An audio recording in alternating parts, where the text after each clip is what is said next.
हम किसी आम कस्म के हथियार की बात नहीं कर रहे थे। ये कुछ गैर मामूली था। ये वो चीज थी जो तारीख का रुख बदल सकती थी। दूसरी जंग अजीम के दौरान नाजी जर्मनी सिर्फ लड़ाइयां नहीं लड़ रहा था, वो खामोशी से अपने वक्त से बहुत आगे के हथियार और मशीनें तैयार कर रहा था। इनमें से बहुत सी ऐजादात इतनी जदीद, खुफिया या खतरनाक थीं कि जंग के बाद इन्हें दफन, ममनू या छुपा दिया गया। वो क्या था? ये क्या बल्ला थी? ये यूं गुजर गई जैसे हम वहीं खड़े हों। ब्लू लीडर से ग्रुप को पैगाम, एयर से हट जाओ। ये 2 बजे की सिमत जा रहा है। ये क्या है? असटीलत एयरक्राफ्ट से लेकर दिमाग को चकरा देने वाली कोड मशीनों तक, उनके तजर्बात अक्सर हद से तजावुज कर जाते थे। हमारे साथ शामिल हूं जब हम इन सबसे ममनुआ नाजी टेक्नोलॉजीज के बारे में बात करते हैं जो बहुत आगे निकल गईं। 18 V-2 रॉकेट। V-2 सिर्फ एक मिसाइल नहीं था, ये इंसानी तारीख का पहला तवील फासले तक मार करने वाला बैलिस्टिक मिसाइल था। इसे दूसरी जंग अजीम के दौरान नाजी जर्मनी ने तैयार किया था, और ये 200 मील से ज्यादा फासले पर मौजूद अहदाफ को निशाना बनाने और आवाज की रफ्तार से भी तेज सफर करने के लिए बनाया गया था। इसका मतलब ये था कि ये बगैर किसी वार्निंग के हमला करता था। ना कोई सायरन, ना कोई दिफा, बस अचानक और खौफनाक तबाही। एथनॉल और माए ऑक्सीजन के आमेजे से चलने वाला V-2 तकरीबन 46 फीट बुलंद था और इसका वजन 27,000 पाउंड से ज्यादा था। इसमें 2,000 पाउंड से ज्यादा वजनीवार हेडनस्ट था, जो ताकतवर धमाका खेज मवाद से भरा हुआ था। लॉन्च होने पर यह 50 मील से ज्यादा बुलंदी तक जाता था और फिर तकरीबन 2000 मील फी घंटा की रफ्तार से जमीन पर गिरता था। कोई इसे कैसे रोक सकता था? लेकिन V-2 को वाकई खतरनाक बनाने वाली चीज सिर्फ इसकी ताकत नहीं थी, बल्कि इसकी दुरुस्तगी और रफ्तार थी। ये जारू स्कोपस से कंट्रोल होता था और ऑन बोर्ड कंप्यूटर्स के जरिए रहनुमाई हासिल करता था। ये टेक्नोलॉजी अपने वक्त से कई दहाइयां आगे थी। इससे भी ज्यादा तशवीशनाक इसकी तैयारी थी। हजारों V-2 रॉकेट जेर जमीन फैक्ट्रियों में जबरी मशक्कत से तैयार किए गए। उनके हमलों से ज्यादा लोग उनकी तैयारी के दौरान मारे गए। तसव्वुर करें कि ऐसे खतरे के साए में जिंदगी गुजारना कैसा होगा। ना इसे सुन सकें, ना इससे छप सकें। V-2 ने हमेशा के लिए जंग का नक्शा बदल दिया। 17 रिमोट कंट्रोलर टैंक बम। नाजी टेक्नोलॉजीज की फहरिस्त में अगली ईजाद एक छोटी मगर खौफनाक ईजाद है। रिमोट कंट्रोलर टैंक बम, जिसे गोलेत के नाम से ज्यादा जाना जाता है। ये छोटी पटरियों वाली गाड़ी पहली नज़र में खिलौने जैसी लगती थी। इसकी लंबाई सिर्फ 5 फीट और चौड़ाई 3 फीट से कम थी और इसका वजन तकरीबन 900 पाउंड था। लेकिन इसके अंदर कुछ जानलेवा छुपा हुआ था। एक ताकतवर बम जो टैंकों, पलों और यहाँ तक कि इमारतों को भी तबाह कर सकता था।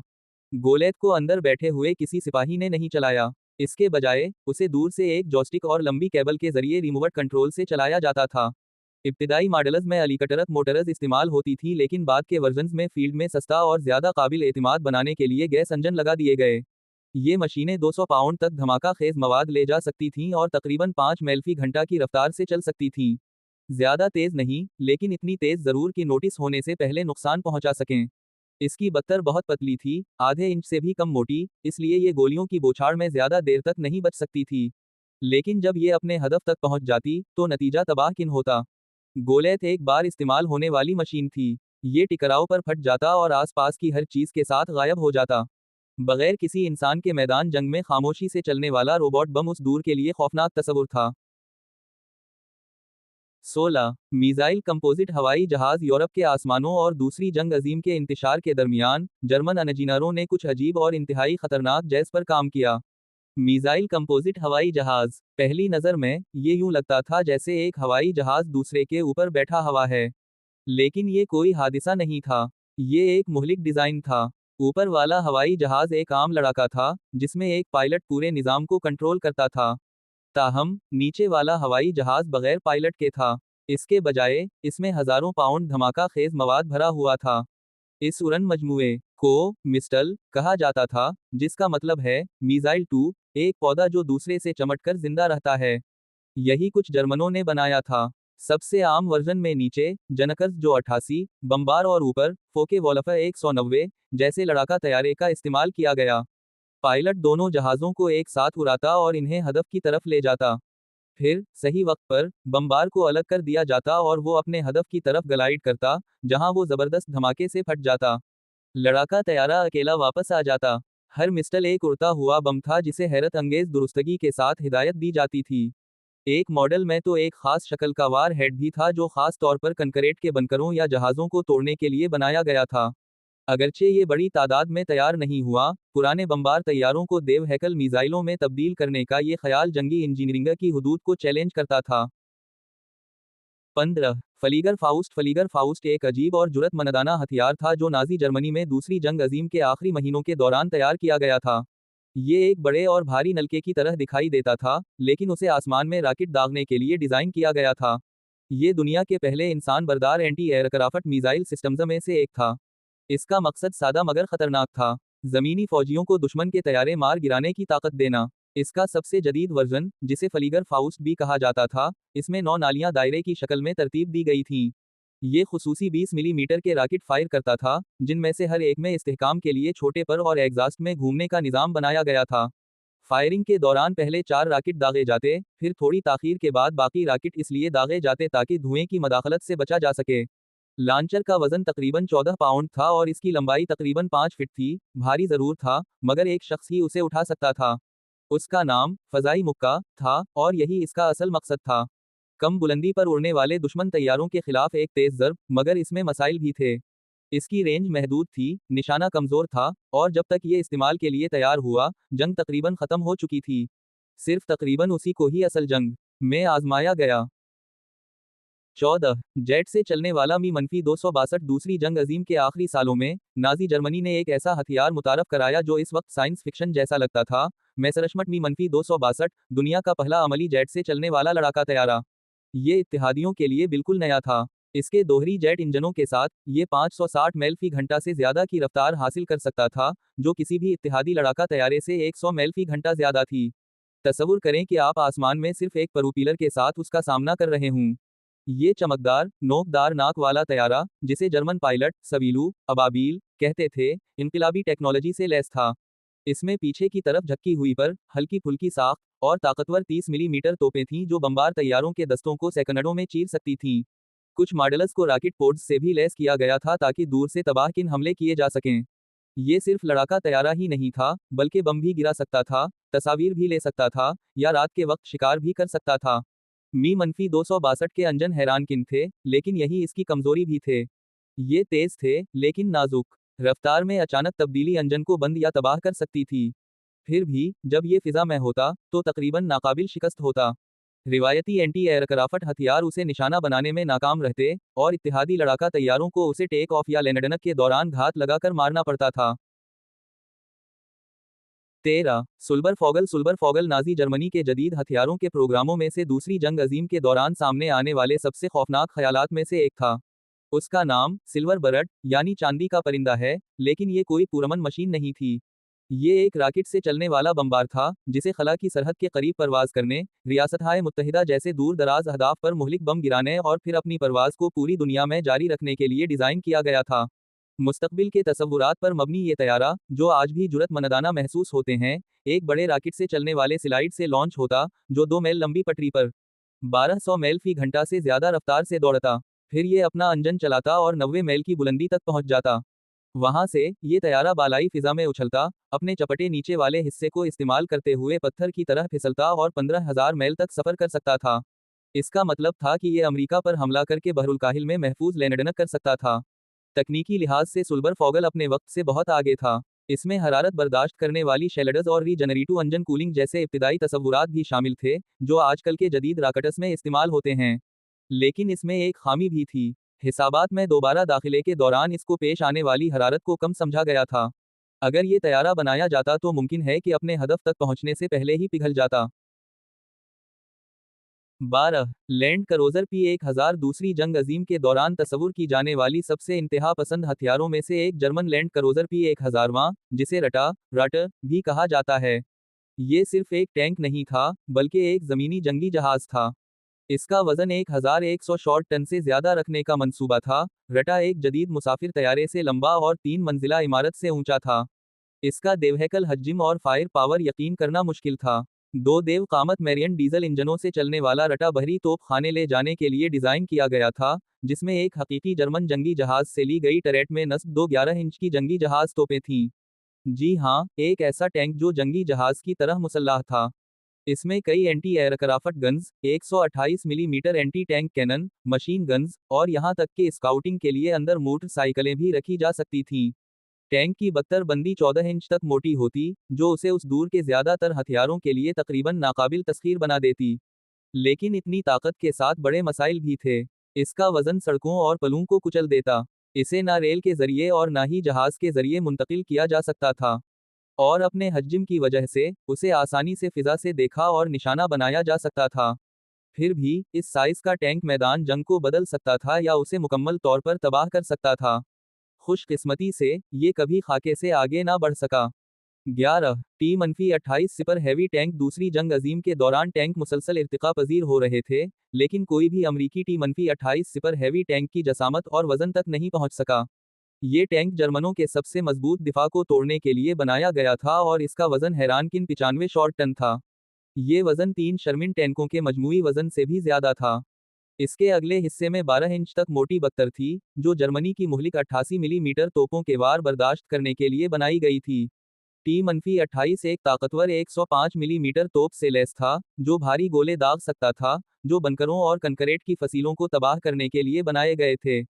लेकिन ये कोई आम टैंक नहीं था। इसमें घूमने वाला टरेट नहीं था। इसकी बड़ी तोप बराह रास्त अगले हिस्से में नस्ब थी, जिससे निशाना लेना ज्यादा मुश्किल हो जाता था। फिर भी कम कामत और भारी बख्तर के साथ T-28 पटरियों पर चलने वाला एक फौलादी किला था। इसके वजन को संभालने के लिए इसमें 4 पटरियां थीं, हर तरफ 2। इन पटरियों से उसका वजन फैल जाता था, लेकिन इससे ये आहिस्ता और हरकत में मुश्किल भी हो जाता था। इसकी ज्यादा से ज्यादा रफ्तार सिर्फ 8 मील फी घंटा थी। पल इसका वजन बर्दाश्त नहीं कर सकते थे और उसे बैरून मुल्क मुंतकिल करना एक डरावना ख्वाब था। ये ताकतवर था, लेकिन ये एक लाजसटक मसला भी था। सिर्फ 2 तैयार किए गए थे। आज सिर्फ एक बाकी है। एक हथियार के तौर पर, ये जंग के लिए बहुत देर से तैयार हुआ। लेकिन इसका डिजाइन ये जाहिर करता है कि अनजीनारस जंग जीतने के लिए किस हद तक जाने को तैयार थे, चाहे इसका मतलब पटरियों पर एक देव बनाना ही क्यों ना हो।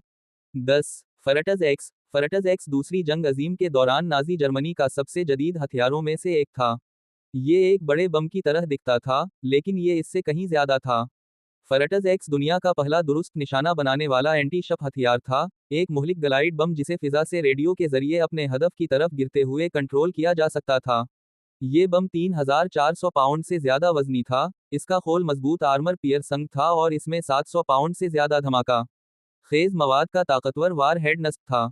इसे जंगी जहाजों और क्रूजर्स के मोटे बख्तर को चैरने के लिए बनाया गया था। बम को बुलंदी से गिराया जाता था, और छोड़ने के बाद उसकी दम में जलती हुई रोशनी बमबार को उसे नजर में रखने में मदद देती थी।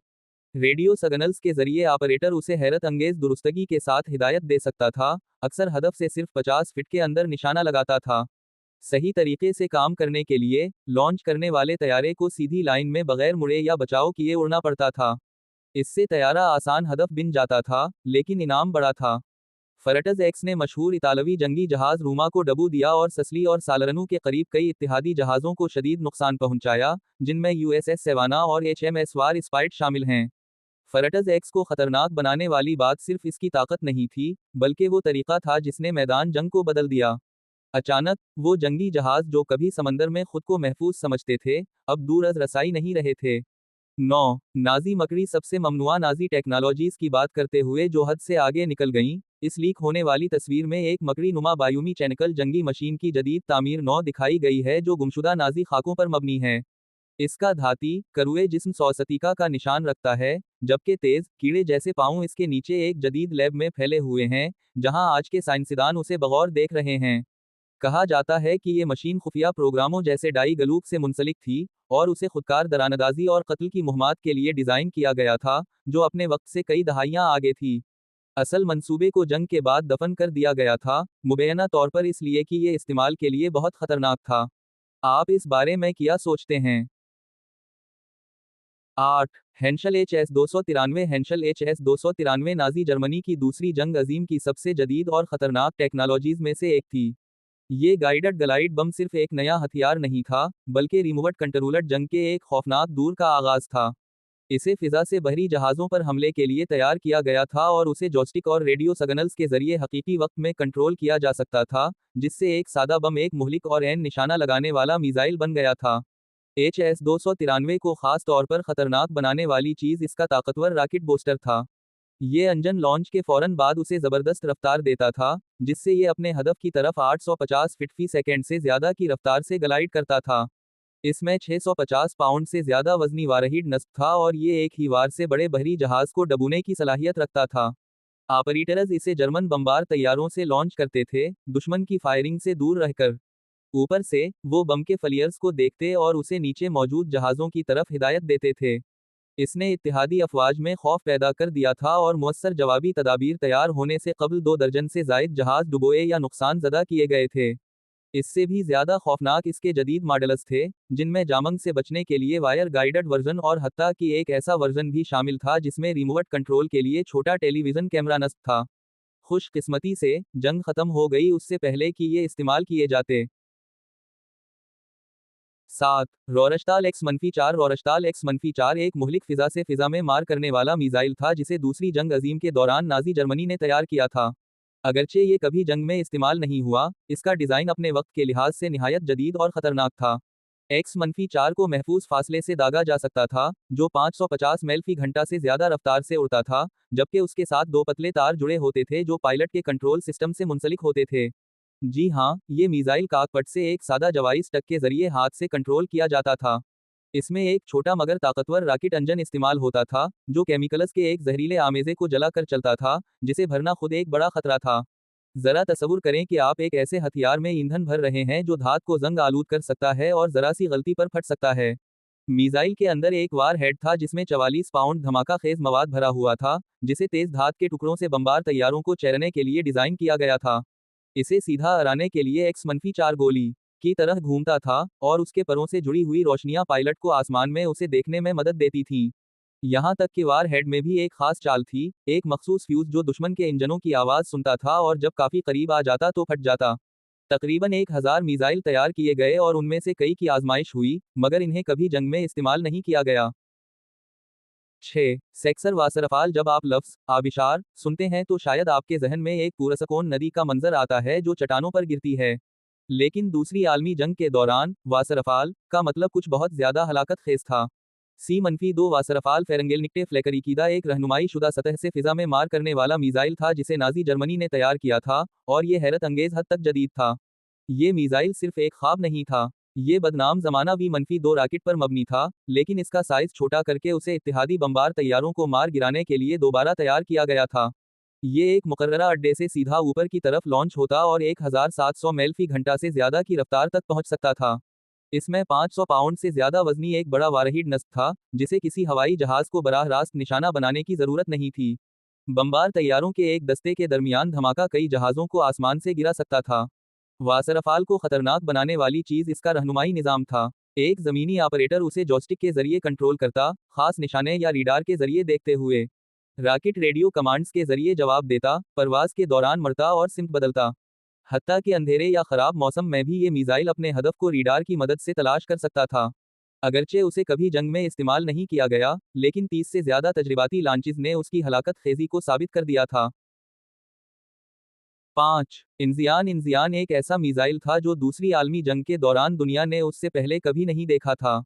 ये जर्मनी ने सतह से फिजा में मार करने वाले हथियार के तौर पर तैयार किया था, जिसे बुलंद परवाज करने वाले इत्तेहादी बमबार तैयारों की तरफ भेजा जाता और वो जबरदस्त तबाहकिन कुव्वत के साथ फट जाता।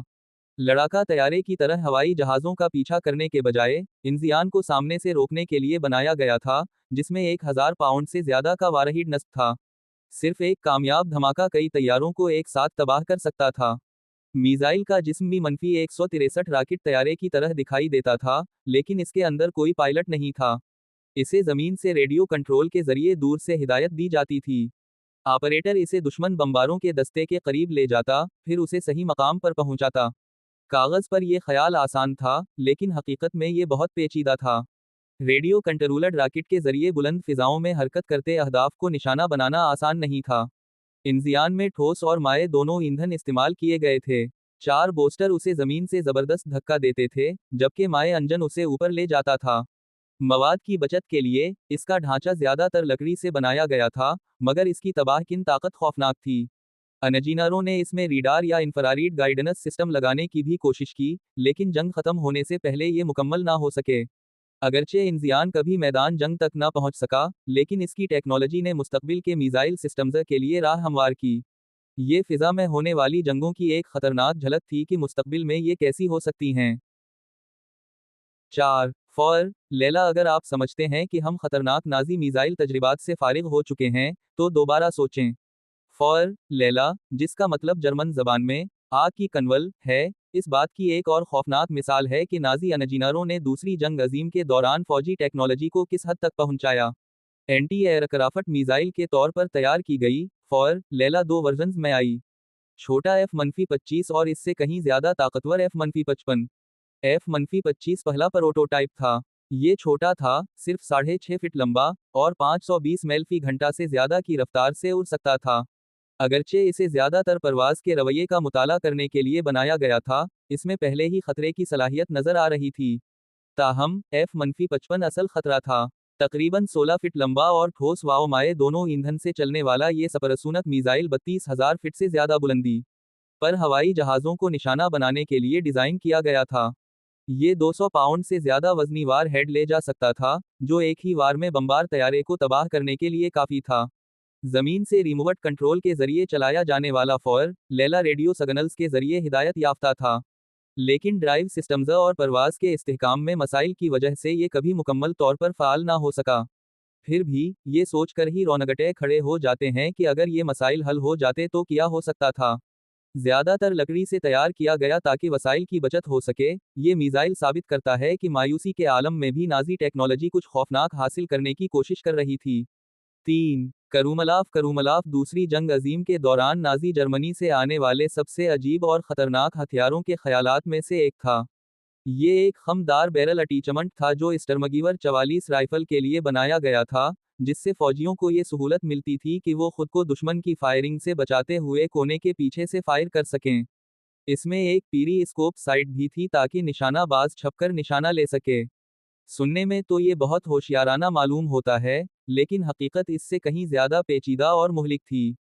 करूमलाफ के कई वर्जन थे, जिनमें खम 30 से 90 डिग्री तक होता था। 30 डिग्री वाला मॉडल सबसे ज्यादा आम था और 100 गज के फासले पर तकरीबन 14 इंच के इलाके में गोलियां लगा सकता था। ताहम इस डिजाइन ने तबीयत के कवानीन को उनकी हद तक पहुंचा दिया था। खमदार बैरल से गुजरने वाली गोलियां टूट जाती या पारा पारा हो जाती, और वो राइफल शॉट की बजाय शॉट गिन के छिरों की तरह खतरनाक टुकड़ों में बदल जाती। ये गैर मुतवक्के और गैर महफूज था, खास तौर पर निशानाबाज के लिए। बैरल भी बहुत जल्द घुस जाता था। 30 डिग्री वाला वर्जन तकरीबन 300 गोलियों तक चलता था। 45 डिग्री वाला सिर्फ 160 राउंड्स। इस मसले को हल करने के लिए जर्मन इंजीनियरों ने दबाव और गैस को खारिज करने के लिए बैरल में सुराख करने की कोशिश की। इन्होंने निशाना लगाने वाले आलात की हिफाजत के लिए शेल्डर्स भी लगाए। 2. मावस सिपर टैंक जब नाजी इंजीनियरों ने दूसरी जंग अजीम के दौरान मावस सिपर टैंक मुतारफ करवाया, तो उसने खुद जर्मन जनरलों को भी हैरान कर दिया। 4 लाख पाउंड से ज्यादा वजन के साथ, मावस अब तक का सबसे भारी मुकम्मल तौर पर बंद बख्तर बंद गाड़ी थी। जरा तसव्वुर करें एक ऐसा टैंक जो 33 फीट से ज्यादा लंबा हो, 2 मंजिला इमारत जितना ऊंचा हो, और इसके अगले हिस्से पर तकरीबन 9 इंच मोटी असटेल की तह हो। ये एक चलता फिरता किला था, जिसे सिर्फ लड़ने के लिए नहीं बल्कि मैदाने जंग पर गलबा पाने के लिए डिजाइन किया गया था। 130 मिलीमीटर के मरकजी तोप, 75 मिलीमीटर के देखते हुए तोप और एक मशीन गन से लैस, मावस 2 मील से भी ज्यादा फासले से किसी भी इत्तेहादी टैंक को तबाह कर सकता था। ऐसी ताकतवर गोला बारी खौफनाक थी, लेकिन इसकी ताकत की एक कीमत भी थी। मावस सिर्फ 8 मील फी घंटा की रफ्तार से चल सकता था, और ये ज्यादातर पलों पर से गुजरने के लिए बहुत भारी था।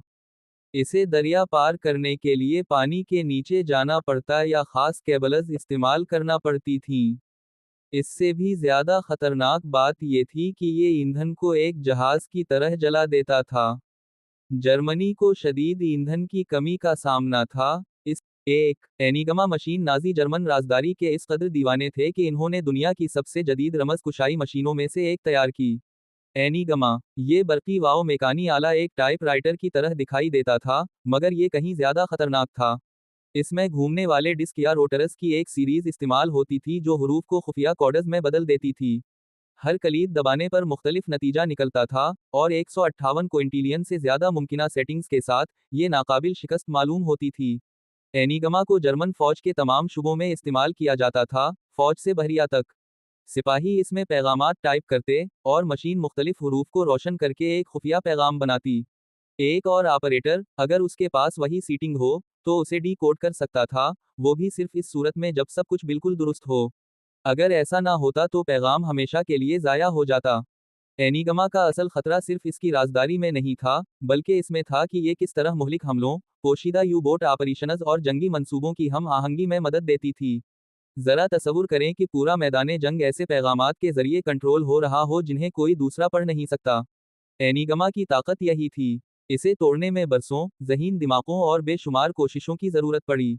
मगर अगर कभी कोई उसे ना तोड़ पाता तो, अगर वो खुफिया पैगामात मुसलसल जारी रहते, बाज़ औक़ात तारीख का रुख बदलने वाली चीज़ें नज़र ना आने वाली मशीनें होती हैं, ना कि टैंक या बम।